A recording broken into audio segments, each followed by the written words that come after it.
প্রিয় ছাত্রছাত্রীরা, smart English study পয়েন্টে তোমাদের সকলকে স্বাগত জানাচ্ছি। যারা এবছর উচ্চ মাধ্যমিক পরীক্ষা দিতে চলেছ তাদের জন্য ইংরেজি বিষয়ের একটি অতি গুরুত্বপূর্ণ সাজেশন নিয়ে আমি আলোচনা করব।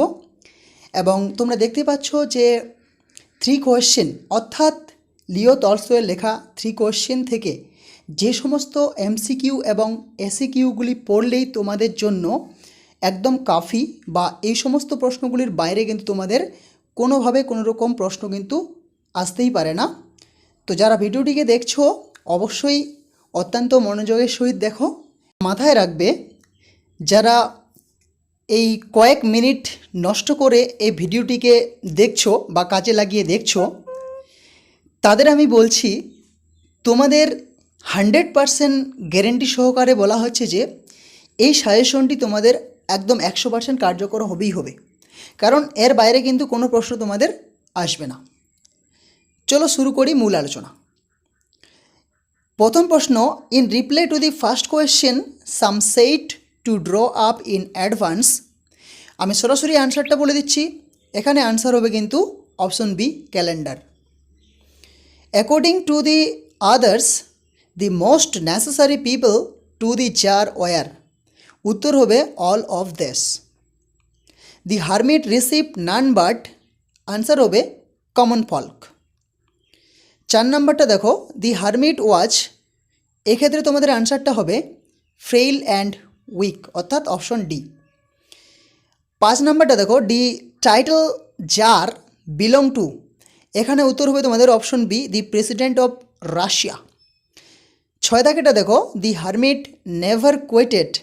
উত্তর হবে দি কটেজ, উত্তর হবে the would he live in, অর্থাৎ যে বনে বাস করতেন সেটা তিনি কখনো ত্যাগ করতেন না। নাম্বার 7 দেখো, the wounded man was actually.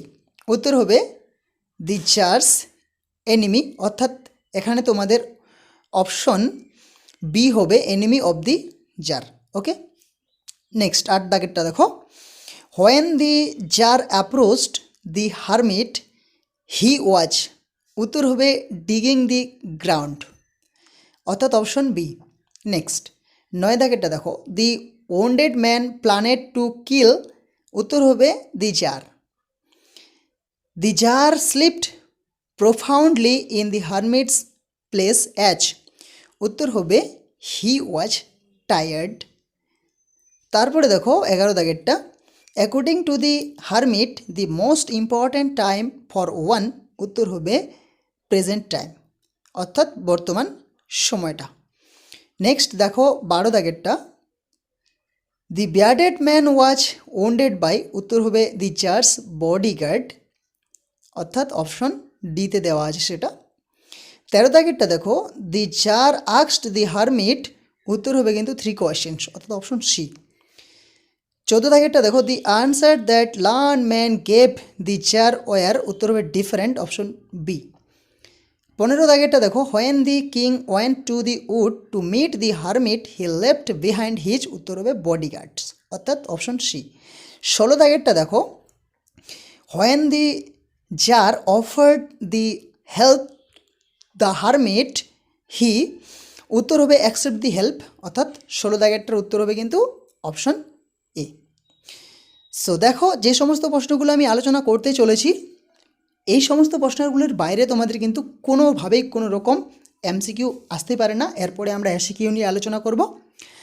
So request করব তাদেরকে যারা চ্যানেল নতুন, অবশ্যই চ্যানেলটিকে সাবস্ক্রাইব করে বেল আইকনে হাত দিয়ে রাখবেন, কারণ তোমাদের জন্য আমি খুব পরিশ্রমের মধ্য দিয়েই কিন্তু এই সমস্ত সাজেশনের ভিডিওগুলো তুলে ধরি, এবং তোমরা যদি কেউ ভালো ফল করো তাহলে কিন্তু আমার পরিশ্রমটা সার্থক আমি মনে করব। সো নেক্সট আমরা 17 দাগেরটা আলোচনা করব।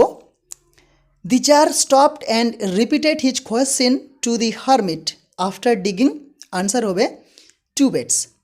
এবং তার সঙ্গে এটাও বলে রাখবো, যাদের প্রশ্নগুলির মানে এবং অপশনগুলির মানে বা কোনো প্রশ্ন বুঝতে অসুবিধা হচ্ছে, জাস্ট তোমরা শুধু কমেন্টে এটুকু লিখে দিবে যে এত নম্বর এমসিকিউটা বুঝতে পারলাম না, বা বুঝতে পারছি না, তাহলে কিন্তু আমি যত তাড়াতাড়ি সম্ভব অর্থাৎ as soon as possible I will give the answer of your comments. Okay, so next 18 দাগেরটা দেখো, the tsar wanted to know the right time to, উত্তর হবে বিগিন এভরিথিং।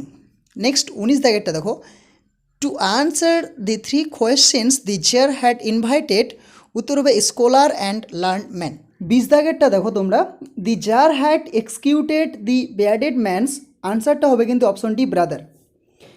21 দাগেরটা দেখো, when at last the blood ceased following, the man revive and asked for, উত্তর হবে কিন্তু water.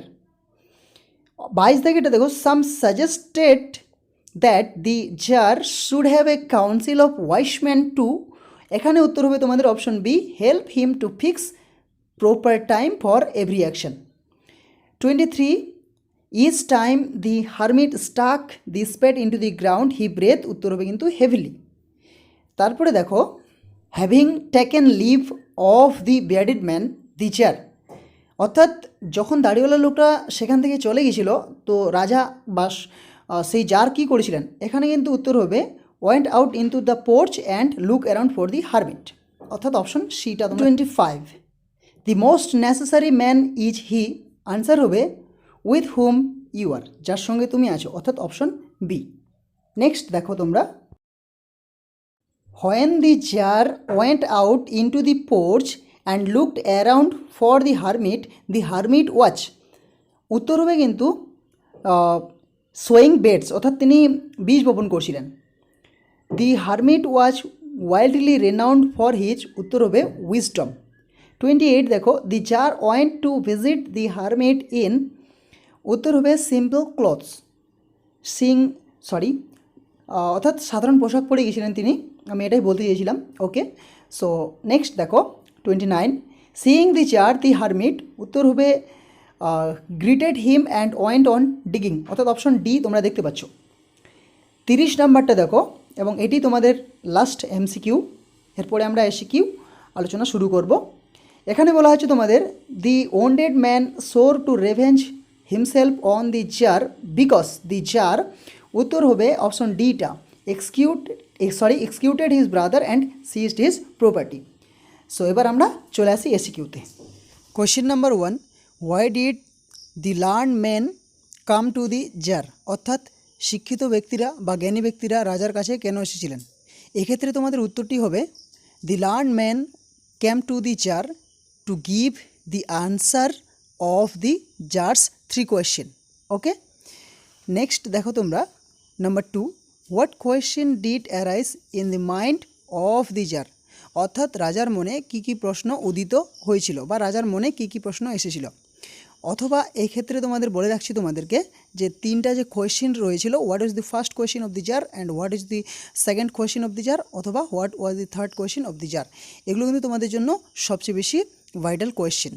তো এক্ষেত্রে তোমাদের উত্তরটা হবে যে দি first question was about what was the right time to begin everything, and the second question was about who are the people the jar most needed, and the third question was what is the important thing to do. Okay, hope you understand. Next 3 নাম্বারটা দেখো তোমরা, why did the jar need the 3 questions answered, অর্থাৎ রাজার কেন 3টি প্রশ্নের উত্তর প্রয়োজন ছিল। উত্তরটা আমি এক কথায় বলে দিচ্ছি তোমাদেরকে, the jar needed 3 questions answered because the jar wanted to success in everything whatever he undertake. Okay, next 4 নাম্বারটা দেখো, what did the jar proclaim throughout his kingdom, রাজা তার রাজ্যের চারিদিকে কি ঘোষণা করে দিয়েছিলেন।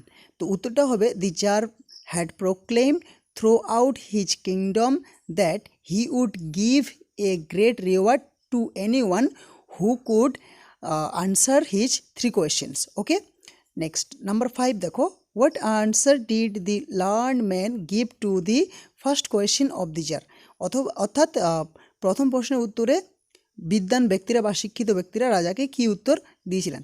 তো এই প্রশ্নটির উত্তর হবে যে, two the first question of the jar some learned men said One should draw up in advance a table of days, months, and years and must live strictly according to it. Some said the church should have a council of wise men to help him to fix the proper time for every action. Okay? তো আমি এভাবে shortly তোমাদেরকে উত্তরটা বলে দিলাম। তোমাদের next কোয়েশ্চেনটা আছে, দেখো যে what answer did the learn man give to the second question of the tsar. অর্থাৎ দ্বিতীয় প্রশ্নের উত্তরে বিদ্বান ব্যক্তিরা বা শিক্ষিত ব্যক্তিরা কী বলেছিল? উত্তরটি হবে যে the learn man gave varied answer to the second question of the tsar. Some said the most necessary people of the chair were his counselors, others said that priests, তারপরে আমরা লিখতে পারি যে some said doctors and some said that warriors. ওকে, তারপরে next কোয়েশ্চেনটা দেখো তোমরা, what answers did the learn man give to the third question of the tsar. এক্ষেত্রে তোমরা এদের উত্তরটা লিখবে তোমরা এইভাবে, in reply to the third question of the chair the learn man answer differently again. Some said science, a few others said skill in warfare. এইভাবে তোমরা উত্তরটা দিতে পারো, অথবা আমরা আরও লিখতে পারি যে while to some religious worship was the most important thing to do. ওকে, পরের প্রশ্নটা তোমাদের আছে, why did the tsar give the reward to none. রাজা কেন কাউকে পুরস্কৃত করেননি? উত্তরটা আমরা লিখব, all the answers being different the tsar agreed with none of them. As the tsar was dissatisfied he gave the reward to none. Okay, next তোমাদের প্রশ্নটা আছে যে why did the tsar decide to consult the hermit.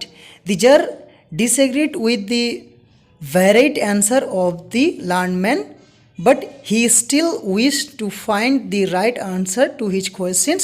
Therefore, he decided to consult the hermit. Next, দেখো পরবর্তী প্রশ্নটা, why was the hermit famous for? The hermit was famous for his wisdom. Next, where did the hermit in 3 question live? The hermit in 3 question lived in a hut in a wood. He never quitted the wood. Next, পরবর্তী প্রশ্নটা দেখবো আমরা, whom did the hermit receive. তাহলে উত্তর লিখবো আমরা, the hermit received only common folk. Okay, next, how did the tsar dress to meet the hermit. উত্তর লিখবো, the tsar dressed in simple clothes to meet the hermit. Okay, অথবা এই প্রশ্নটা তোমাদের কিন্তু অন্যথায় থাকতে পারে এইভাবে যে how did the tsar meet the hermit. Next, why did the tsar put on simple clothes before meeting the hermit. উত্তরটা হবে, the tsar put on simple clothes to meet with the hermit because the hermit receive only common folk. Next, what did the hermit doing when the jar come to visit him. উত্তর হবে, the hermit was digging the ground in front of his heart. Next, what did the hermit do on seeing the tsar. অর্থাৎ রাজাকে দেখে সন্ন্যাসীটি কী করেছিলেন? উত্তরটা লিখবো আমরা, on seeing the tsar the hermit greeted him and recommends digging. পরবর্তী প্রশ্নটা দেখবো আমরা 17 ডাকেরটা, যে when did the tsar ask his question to the hermit second time. Answer, the tsar asked the hermit his question second time when he had dug 2 beds. Where did the tsar fall asleep? The tsar fall asleep on the threshold of the hermit's cell বা hut. Why did the tsar fall asleep so soundly? অথবা এই প্রশ্নটা এইভাবে থাকতে পারে, why did the tsar fall asleep soon? The tsar fall asleep soon অথবা the tsar fall asleep soundly because he was tired with his work and his walk. Why did the bearded man come to the wood? The bearded man came to the wood to kill the jar. Who had injured the bearded man? The jar's bodyguard had injured the bearded man. Why did the man want to take revenge on the jar? The man অর্থাৎ the bearded man wanted to take revenge on the jar because the jar had executed his brother and seized his property. What was the hermit doing when actually এটা he হবে, he came to take leave of him. When the jar came to take leave of the hermit was sowing seeds. in beds he had dug yesterday. What according to the hermit is the most important time? According to the hermit the most important time is the present time অথবা নাও লিখতে পারো। Who are the most important people according to the hermit? According to the hermit the most important people are with whom we are now. What according to the hermit is the most important thing to do? According to the hermit the most important thing to do good for anyone. Why present time is the most important for anyone? The present time is the most important time for anyone because we have any power.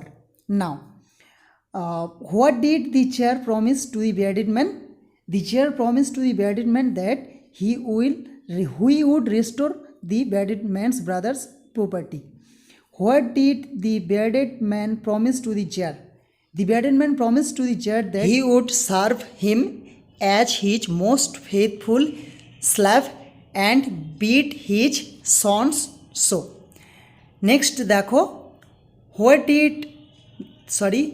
did the bearded man ask for after revive? অর্থাৎ এই প্রশ্নটা থাকতে পারে এইভাবে যে what did the chair give to the bearded man? Answer, after revive the bearded man asked for something to drink. ওকে, অথবা দ্বিতীয় ক্ষেত্রে তোমাদের উত্তরটা দাঁড়াবে এইভাবে যে the jar gave some fresh water to drink the bearded man. So hope you understand. এই ছিল আজকের তোমাদের জন্য সবচেয়ে গুরুত্বপূর্ণ প্রশ্ন। আমি প্রথমেই বলে দিয়েছি এগুলি প্রশ্নে কোনো বাইরে একটাও প্রশ্ন থাকতেই পারে না, অতএব তোমরা ভালোভাবে কমপ্লিট করবে এবং যারা বুঝতে পারবে না আমি বলে দিয়েছি কমেন্টে জানাতে এবং আরেকবার করে দেখে নিলে হয়তো তোমরা আরও ভালোভাবে বুঝতে পারবে। সো দেখা হচ্ছে পরবর্তী ভিডিওতে, ততক্ষণে ভালো থেকো এবং যারা চ্যানেলে নতুন রিকোয়েস্ট রইল প্লিজ সাবস্ক্রাইব করো তোমাদের এই জেনুইন চ্যানেলটিকে। Thank you.